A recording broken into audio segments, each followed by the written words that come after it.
Absolutely. So if we define leadership, not necessarily being the CEO or the head of an agency or the head of a corporate department, but if we define leadership as using one's energy, one's skills, one's influence to achieve the desired outcomes for our organizations, our peers, our clients, our teams, if we lead teams, then everyone has the capacity to lead.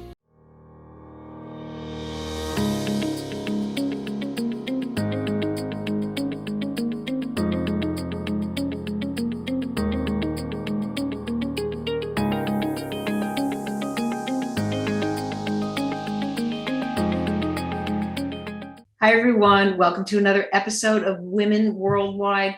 Thank you so much for tuning in, for being here, for showing up, and for helping to grow this great network. Well, it is a new week. We have another insightful guest who has a lot of advice to share with you. So let's get right to it.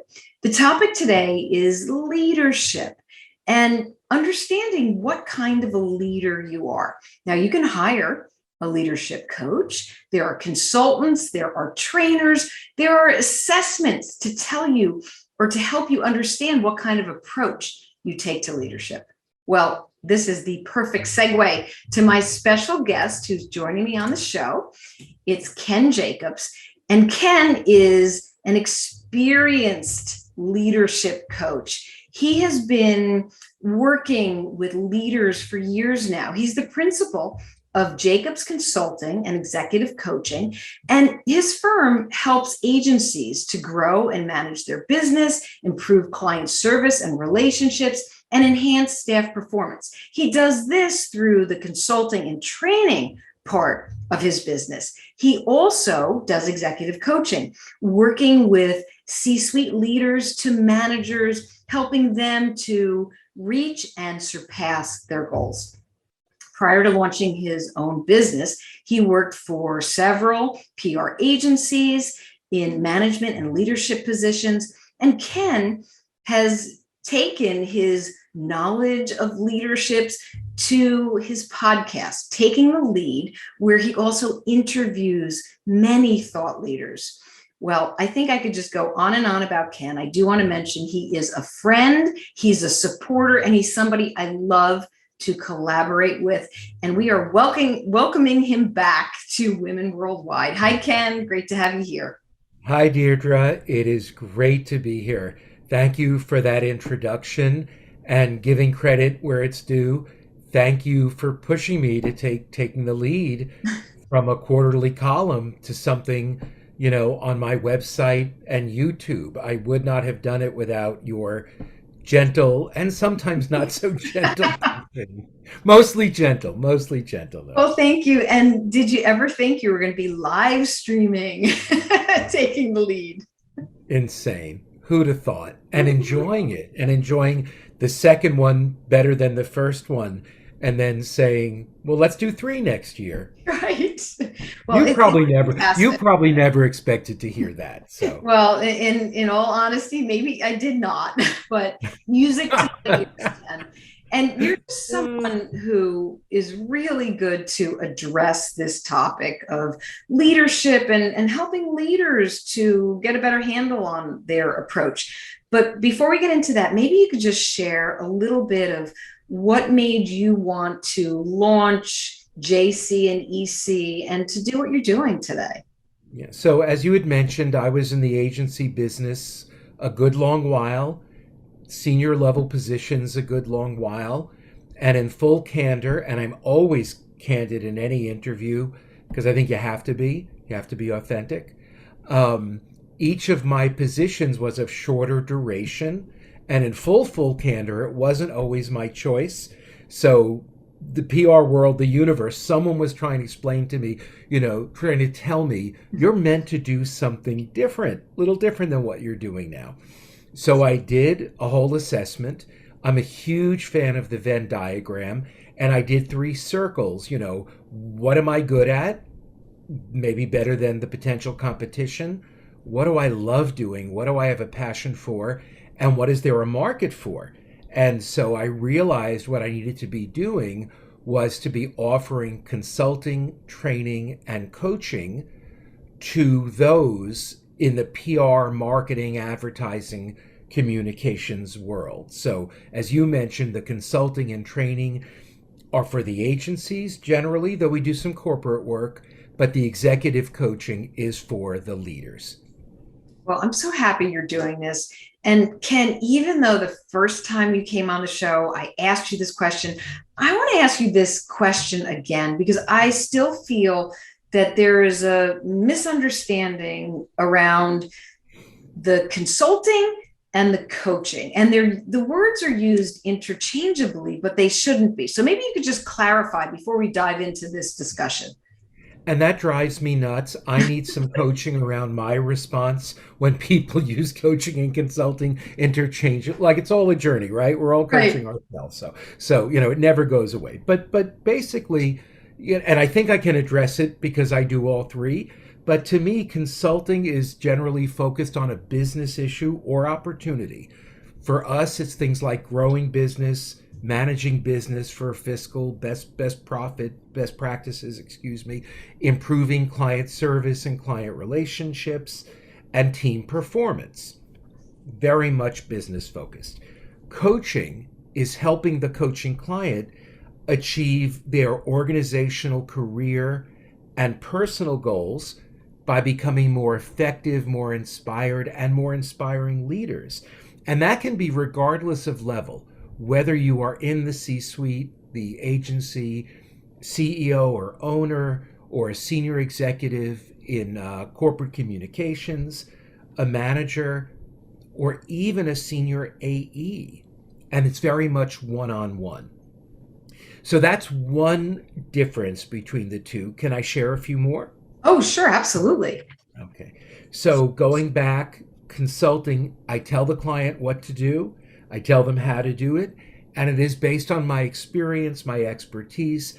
I am sharing my knowledge, my counsel, and my advice based on my own experiences. So you're giving Um, recommendations. Recommendations, Mhm. absolutely. Coaching is different because as a coach, and I think as a coach, this is the definition to use. We believe our clients have all the wisdom they need to figure out what they need to figure out, but we help them remove and we empower them. In fact, I'd rather use the word empower than help.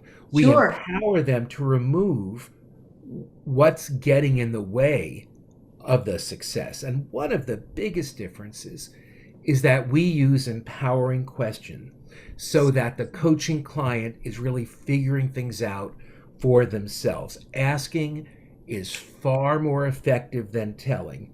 Why? Because when you tell someone something, even a client, they may get all, oh, yes, Ken, I'm going to do that. Great idea.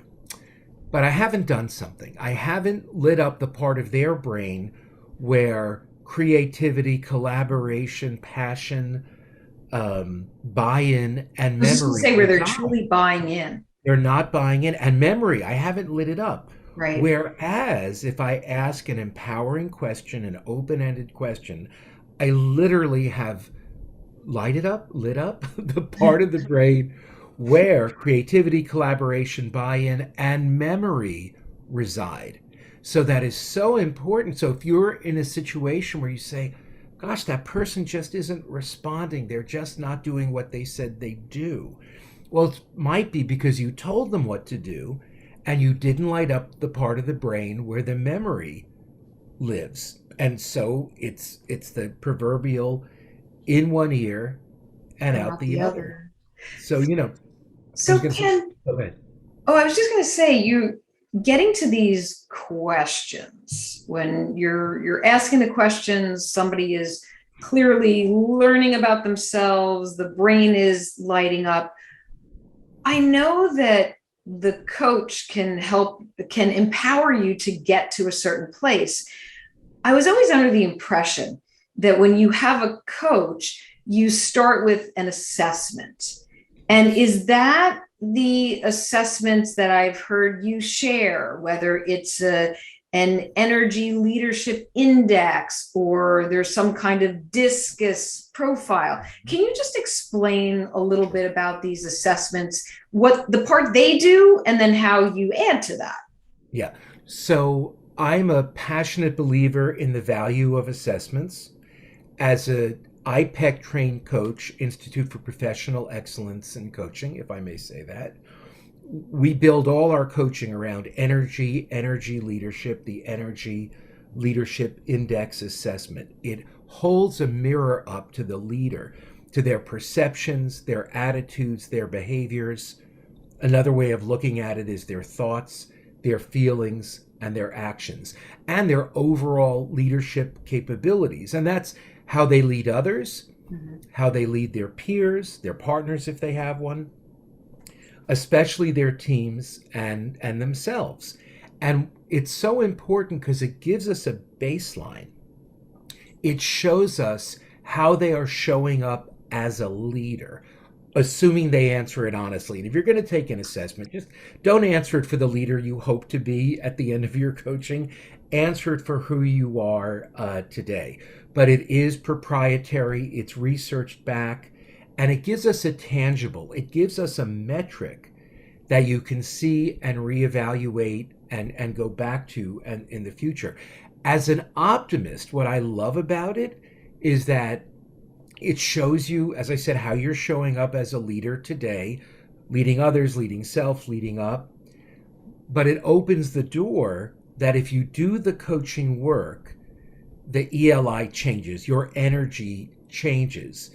And not to go into too much detail, but in our assessment, if you really work the coaching, Mhm. usually 9 months to a year, um, the assessment changes. You get a different score, and in general, higher scores are related to satisfaction, fulfillment in like 15 areas: career, leadership, finance, family and friends, health and Yeah. aging, so many things. So it's not about raising the score to raise it. It's not like the SAT or the ACT you might have taken to get into college, but it's really, here's how you're showing up today.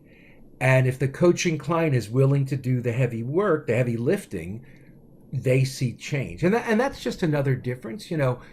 When I was in the agency world, I was mostly a consultant, right? Right. And if we weren't getting the results that were anticipated, I had to lead my team and change the work, change the effort. We did the heavy lifting. When you're coached, the coaching client does the heavy lifting. So the coaching client collaborates on the goals, but they determine the speed. And I have to be mindful as a coach. It's not my journey, it's theirs. Right. No judgment whatsoever. And if they're going at a certain pace, then that pace is right for them. And when they're ready to pick up the speed, I'm there for them. But if I catch myself thinking, why haven't they made more progress? I have to do some coaching around that, because Right. then I need to get back to that judgment free zone. Yes. How do you know what assessment to take? Is it a personality test? I think there's personality tests. Then you mentioned this energy leadership index. They seem like they're different, or are they all the Oh, same? no, no, no. They are very much different. The ELI is attitudinal, and Mhm. it's about how they currently perceive their world Okay. and how they lead through it. Obviously, as an IPEC coach, I'm a big proponent of it. And in fact, Right. since being certified in it 6, 7 years ago, every coaching engagement with me or another IPEC coach is built around the Energy Leadership Index. And I'll explain why in a minute. The other assessments that I feel can be very valuable are emotional intelligence, Mm. EI. So important these days, Yes. dialing up your emotional intelligence. And, it's in emotional intelligence version 2.0. I'm a big proponent of that. The other assessments, for example, DISC is more of a personality assessment, And there are many others out there. I've taken many of them. Over the decades, I've taken so many, and I have kept them all, and I get value from all of them. If you're honest when you take them and you're open to their findings, you will get value from them. But they kind of say who you are, whereas ELI says how you're showing up now. And the EI is how you respond emotionally and manage your emotions now. But they can work together, especially with a group. DISC is very good at figuring out, for example, who should be in what role. Oh, that's So very there important. is there is a value to DISC and other. Look, to me, if someone's taking an assessment, they want to do better. They want to Yes. be more effective. I could never knock anyone attempting any modality of doing better and using an assessment. That said, for obvious reasons, I put great value around the ELI. So, if there's lots of women worldwide listeners and people watching right now, and maybe they just want to get a taste or a feel for one of these assessments, could you recommend, if there are any, a free assessment that they could possibly take I do or paid? not know. You might be able to find a free version of the ELI, but I'm not sure. What about the Some coaches, yeah, 16? and well, the big cost around the ELI assessment is your coach going through your answers, preparing for the debrief, et cetera, et cetera. I tend to make it part of an engagement. I know there are some coaches out there who will offer it for free or Got will it. say, you pay the out of pocket, I'll put in my own time. Let's use it to explore if I might be the right coach for you. But Right. right now, I use it as part of an engagement. Which is very good, because if you want to learn about yourself, if you want to do better, taking it is one thing, but then having that accountability and doing the work and getting to a place of where you're growing and being empowered, that's a whole different ball game. Yeah, and just taking it alone, you're not going to know how to interpret it, the Exactly. layman, and that's why you work with a coach to start by understanding what your answers might be for you. So can I share my experience where how I knew this was so powerful and why Sure. I had to make it core to my coaching? So when I went for my formal training, I had been coaching for a number of years. I had a good stable of clients. They were all the type of clients I mentioned earlier, but I felt some were stuck. I didn't have all the tools to help them unstick. I knew I needed more to really serve my clients. So I went for my formal training. I went for one of my, how many certifications do I have? Three or four. And for whatever reason, with every new client thereafter, I just explained the ELI, the Energy Leadership Index, as core to our working together, and they didn't question it. I don't know why it didn't occur to me to say to my current clients, "Hey, I've been trained in this thing. It's so powerful. It's so amazing. It's going to rev up your coaching results. Let's look at our engagements." And I just didn't. And within a few months, I noticed that my newer clients who had taken the ELI, we did the phone debrief, it said it was core to our coaching, were just having, huge, deep, impactful, rapid change, far more than my Really? existing clients. So, if the existing clients were my control group and my new clients were my experiment group. And I said, well, what's the difference between the two?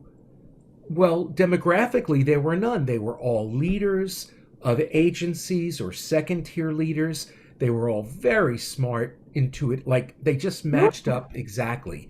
What was the difference? Was that Group A, the control group, had not done the Energy Leadership Index. So I knew, well, I've got this great scientific experiment here. And so going forward, when they renewed, it's like we've got to do ELI to work together. Because, when you find, as a coach, even as a consultant, I think, even as a trainer, when you find something that works, you do want to bring that to all engagements. At a certain point, Yes. if you know this is what serves the clients, then I'm going to say, This is core to what we do. And for some clients who've said, or prospects, I should say, who've said, can we just do some coaching? I know you can help, but we're not going to do the ELI. I say, with I hope the greatest of energy, that I'm not the right coach for you, and that's okay. That's Yeah, okay. no, that is really good that you do that and you believe in it. Was there anything that you learned about yourself, Well, do Peter? I want to share that with, well, without giving details from my ELI and also from taking the emotional intelligence? I learned things about myself that I kind of knew, suspected, but they are my watch out areas. Yeah. Um, uh, Within energy leadership, too detailed to explain today, but we have catabolic energy and anabolic energy, and I have learned the things to which I respond. See, I don't say they put me into catabolic because that's very victimy. That's very, oh, they do it to me. When you push my button, it's like, no.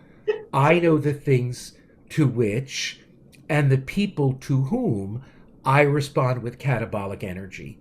And I've learned these are just my thoughts and feelings in the time.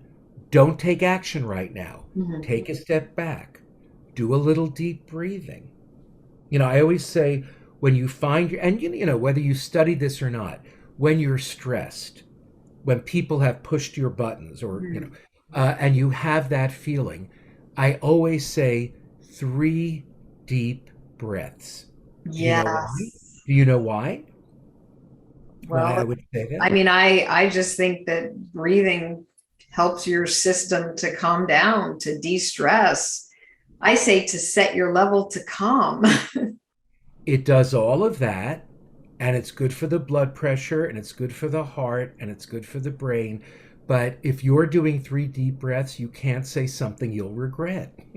And often, Ah, when we've experienced this button pushing, stress, catabolic reaction, it's forcing we you to might say pause, things we say things we regret, and it's right? okay, you know, and just don't react because reacting is not what we want, No, no. and get yourself into that state where you're responding. So I do it all the time, as my coach can tell you, because I believe if you're going to be a great coach, you got to have a great coach. And I've got a great coach. And he, works with energy leadership as well. And so he'll tell you, work in progress right here, Well, right all here. of this is insightful. It is refreshing, and I can't even believe it. I'm going to ask you to give parting advice. No, we're Yes, just at the beginning. I We're know. just at the beginning. How Time could that flies when be? you're having fun.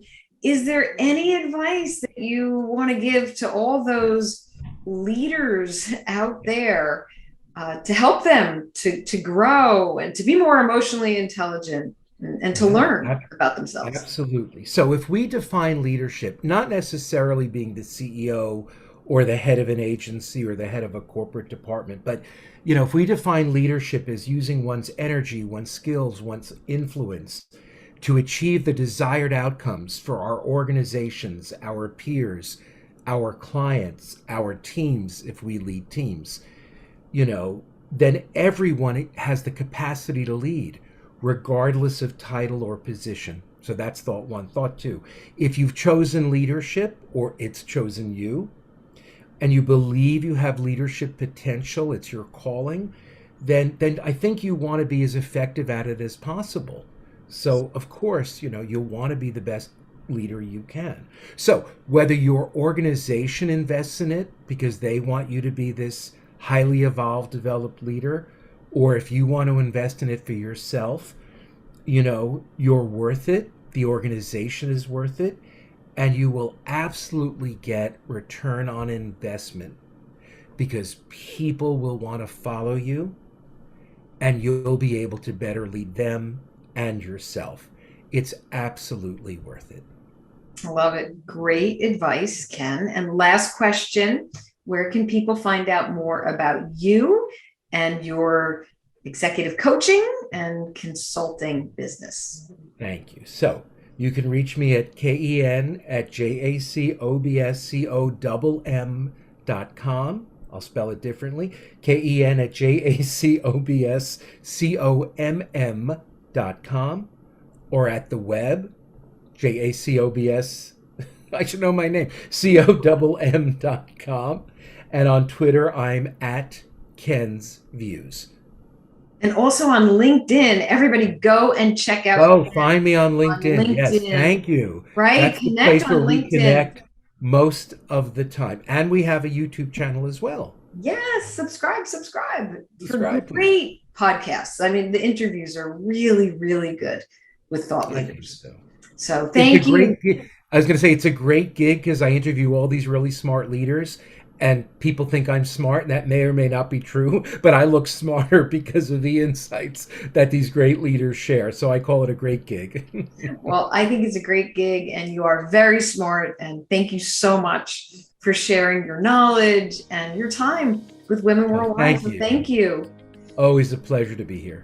Thank you. And to all of you, thank you for tuning in and for being here. And remember, keep the conversations going and the feedback coming. You know where to find me. I'm on Twitter. I'm at Dee Breckenridge. And you can also find me on LinkedIn. I'm there a lot because I'm a LinkedIn learning instructor. Okay, friends, until our next episode, stay focused, energized, and feeling empowered.